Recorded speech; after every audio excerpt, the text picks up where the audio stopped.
అందరికీ నమస్తే, నేను మీ మహేష్ ఇండియన్. మనం నైట్ అయితే స్టే చేసాం కదా అక్కడ. పొద్దున్న లేచి మనం బయలుదేరడానికి అయితే సిద్ధమైపోయాం. బయలుదేరేటప్పుడు ఇంకోసారి గుడి చూపిస్తాను మీకు. అంటే నైట్ చూపించాను కదా, మళ్ళీ ఈరోజు పొద్దున్న చూపిస్తాను ఎట్లా ఉంది ఏంటి అనేది. సైకిల్ ఇంకా అక్కడే ఉంది, రెడీ పెట్టున్నా. వెళ్ళేటప్పుడు కట్టుకొని వెళ్ళిపోవడమే. ఎన్ని హోంవర్క్ ఉండాలి.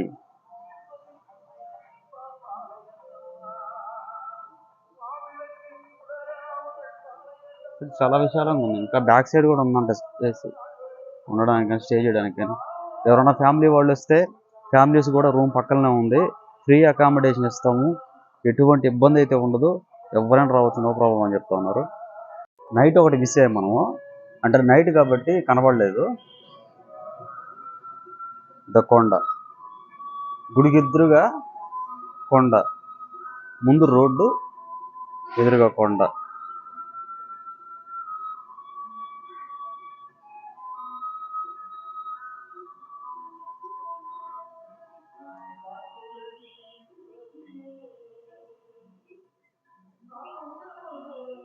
మనం స్టే చేసిన ఏరియా ఇదా. మన సైకిల్ అక్కడ.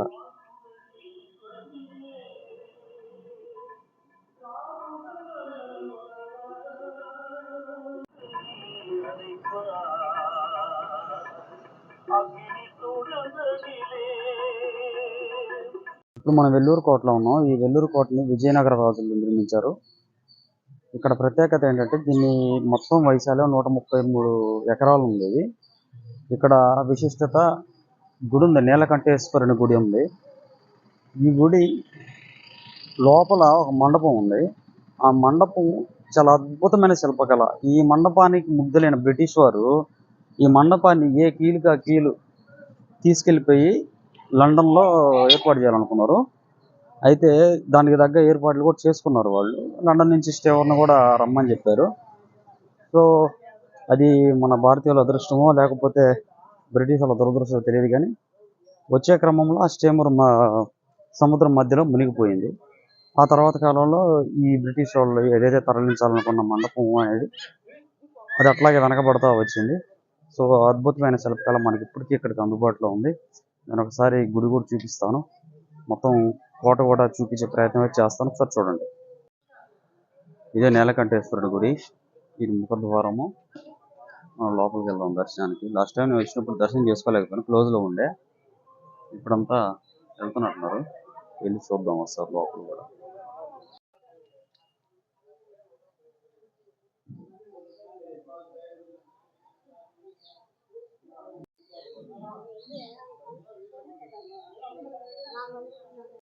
ఇదే నేను చెప్పిన మండపం. ఇది దీన్నే బ్రిటిష్ వారు లండన్ తరలించాలనుకున్నది.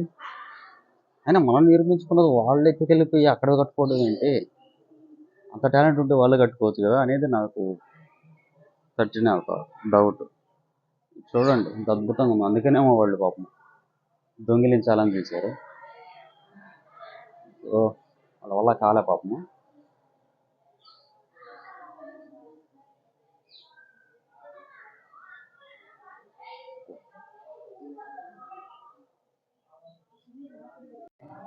మీరు చూడండి, అసలు ఇంత శిల్పకళ, ఒక మండపానికి ఇంత శిల్పకళ. మీరు అర్థం చేసుకోండి, భారతదేశంలో ఎన్ని గుడులు ధ్వంసమయ్యాయో అవి ఇంకా ఎంత బాగుండి ఉంటాయో. సో మన వైభవాన్ని తట్టుకోలేక విదేశీయులు వచ్చి ధ్వంసం చేసినట్టుగా అనిపిస్తూ ఉంది కదా. పైగా మన సంపదను దోచుకెళ్ళిపోయి వాళ్ళే పెద్ద జ్ఞానులుగా ఫీల్ అయిపోతున్నారు ఆ రోజుల్లోనే. ఇది కదా శిల్పకళ అంటే. ఇది చూడండి, ఒక మాల, మళ్ళీ ఇది గ్యాప్ ఉంది, ఇక్కడ గ్యాప్ ఉంది.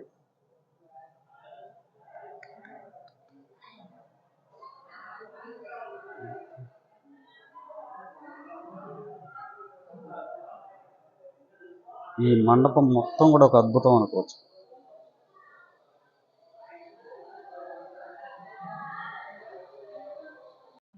ఇదే మండపంలోనే మెయిన్ భాగం. ఏదైనా క్రతువులు చేసేటప్పుడు ఇక్కడ చేస్తారు అనుకుంటా, స్వామివారికి కళ్యాణం ఇట్లాంటివి. ఇక్కడ చూడండి, ఓకే. పీఠం.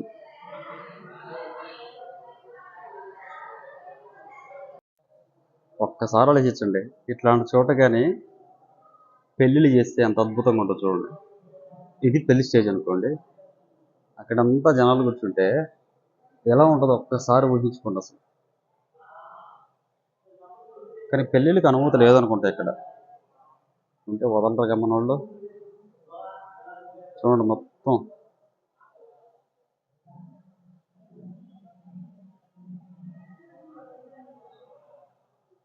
అసలు ఒక స్తంభానికి ఇన్ని డిజైన్లా?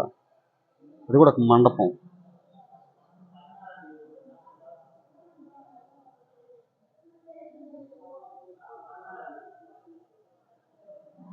ఆ రోజు బ్రిటిష్ వాడు కానీ తీసుకెళ్ళిపోయి ఉంటే ఈ అద్భుతాన్ని చూడడానికి మనకు అదృష్టం ఉండేది కాదు. ఇది చూడండి, ఈ పీఠం దగ్గర కింద కూడా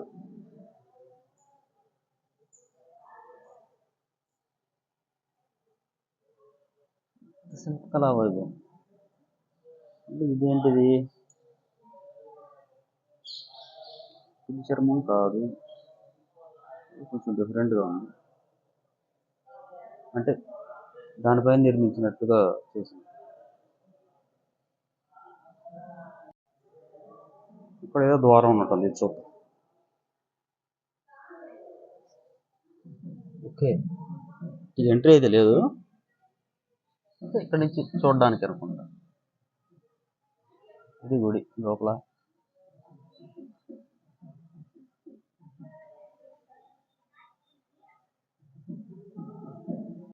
ఒక్క స్తంభం డిజైన్ చూడండి ఎంత బాగుంది. వీళ్ళు సైనికులా? వీళ్ళు సైనికులు, వీళ్ళు రాజు.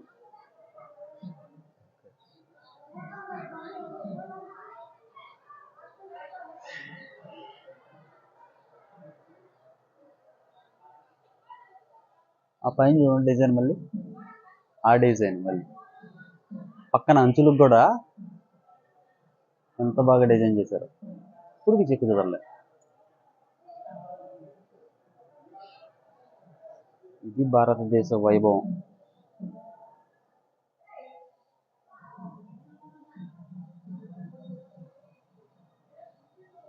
మళ్ళీ కింద కూడా ఒకదాన్ని మించింది ఇంకోటి.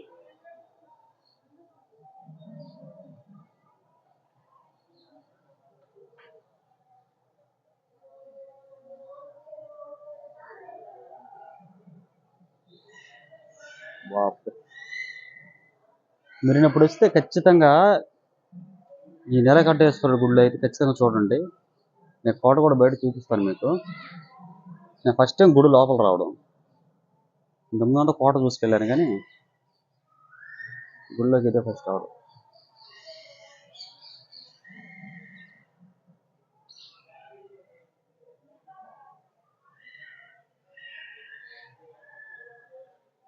ఇప్పటి శిల్పకళ అంతటి నైపుణ్యం గల వ్యక్తులు ఇప్పుడు ఉన్నారంటారా? ఖచ్చితంగా లేరని చెప్తాను నేనైతే.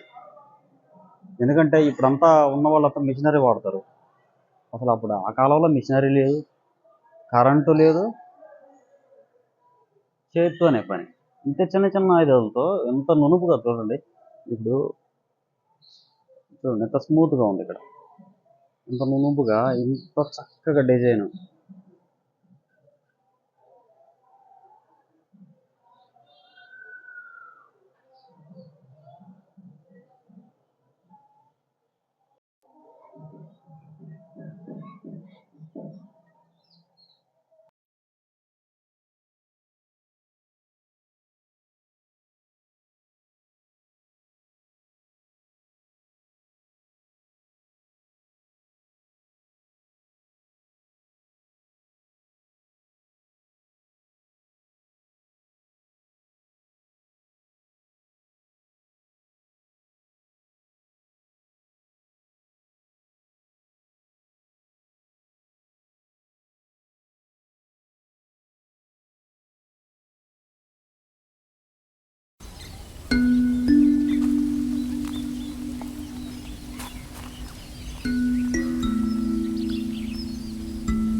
అదేవిధంగా చుట్టూ కోటకు చుట్టూ కూడా నీటి కందకం ఉంది.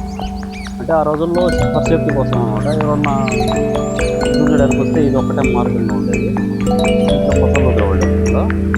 ఇప్పటికి పదిలంగా బాగా జాగ్రత్తగా ఇచ్చారు. ఇది ఆర్కియాలజీ డిపార్ట్మెంట్ వాళ్ళు స్వాధీనం చేసుకొని వాళ్ళ అండర్లో ఉంది.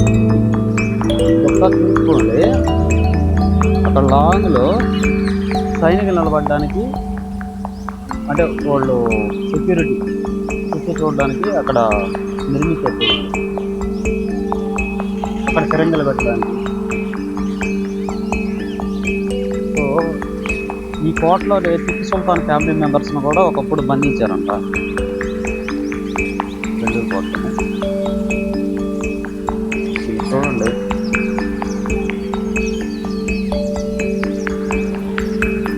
వేలూరు సిటీ అయితే దాటేసామండి.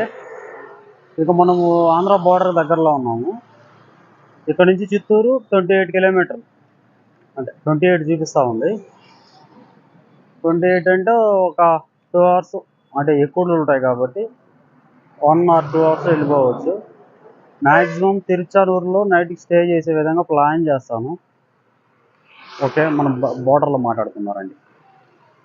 ఫైనల్గా అయితే బోర్డర్కి వచ్చేసాము, ఆంధ్ర బోర్డర్కి. సైకిల్ని వచ్చేసి ఆంధ్రప్రదేశ్లో పెట్టాను. నేను ఇప్పుడు మాట్లాడుతుంది ఆ తమిళనాడు నిలబడి మాట్లాడుతా ఉన్నా. సో మన సైకిల్ ఎదుగు అక్కడ ఉంది ఆంధ్రాలో, మనం తమిళనాడులో ఉన్నాం. ఆంధ్రాకి వెళ్ళి సైకిల్ తీసుకుని వెళ్దాం. ఓకే, ఇప్పుడు బోర్డు పైన Tamil Nadu states and Vellore district Limited's ends అని ఇచ్చాడు. Thank you, visit again. సరే, ఇటువైపు ఏమి ఇచ్చాడు చూద్దాం. Okay, Tamil Nadu state and Vellore district limited begin. Welcome Tamil Nadu. So ఇక్కడ నుంచి 92 చూపిస్తూ ఉంది. ఇంకా తిరుపతి ఇదంతా డౌనే. ఇటు ఎంత ఎక్కువ వచ్చామో ఇటు అంత డౌన్ ఉంది. ఇటువైపు అంతా తమిళనాడు స్టార్ట్ అయిన దగ్గర నుంచి వెల్లూరు సిటీ స్టార్ట్ అయిపోతుంది. మనకి ఇటు పెద్ద ఊరేం లేదు, చాలా తక్కువ ఉంది ఊరు. ఇక్కడంతా గ్రానైట్ ఫ్యాక్టరీస్, ఈ ఫ్రూట్ ఫ్యాక్టరీస్ ఉన్నాయి అంతేగాని ఆంధ్రప్రదేశ్ బోర్డర్ దగ్గర అయితే ఇటువంటి ఊరు అయితే పెద్దగా ఏం లేదు. ఇటు సైడ్ ఇక్కడ నుంచి అంటే ఇంక వెల్లూరు ఇక్కడ నుంచే స్టార్ట్ అయిపోద్ది. బోర్డర్ దాటుకొని కొంచెం ముందుకు వచ్చేసాను. ఇదంతా గ్రానైట్ ఫ్యాక్టరీస్ ఎక్కువ, ఇక్కడ కటింగ్ చేస్తారు కదా అది. ఇది అక్కడలా చూడండి మీరు, ఆ వేస్టేజ్ అంతా ఇక్కడ పడేశారు చూడండి.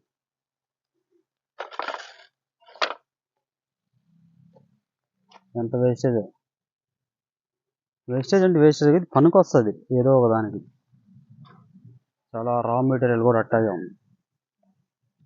అదంతా ఫ్యాక్టరీసే.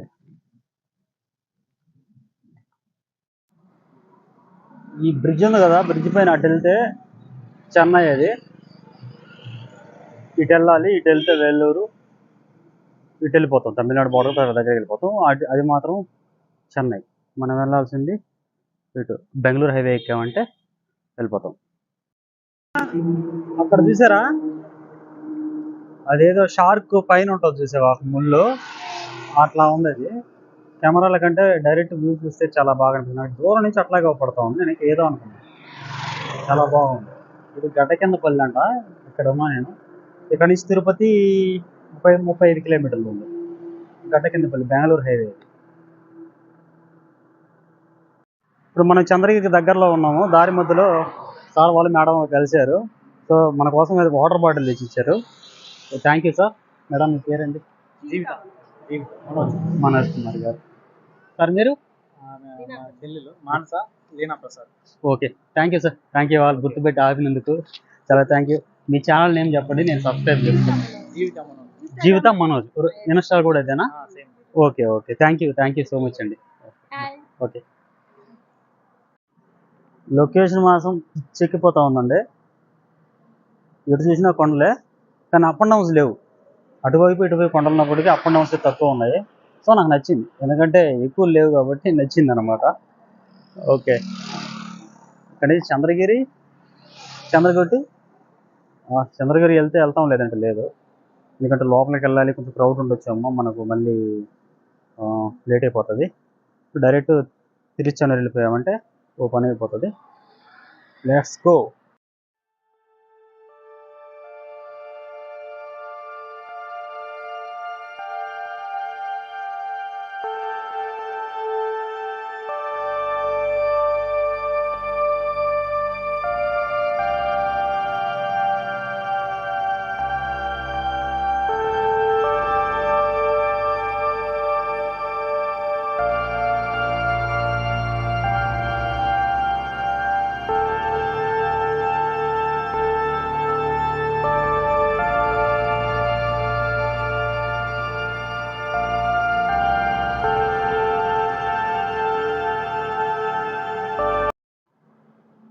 ఇదేనండి చంద్రగిరి కోట. హైవేకి పక్కనే ఉంది.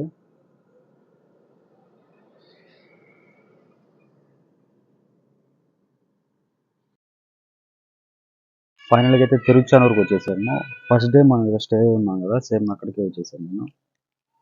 సో నెక్స్ట్ వీడియోలో మళ్ళీ కలుసుకుందాం. నా వీడియో కొత్తగా చూస్తున్న వాళ్ళు ఎవరైనా ఉంటే దయచేసి సబ్స్క్రైబ్ చేయండి, లైక్ చేయండి, షేర్ చేయండి. జై హింద్.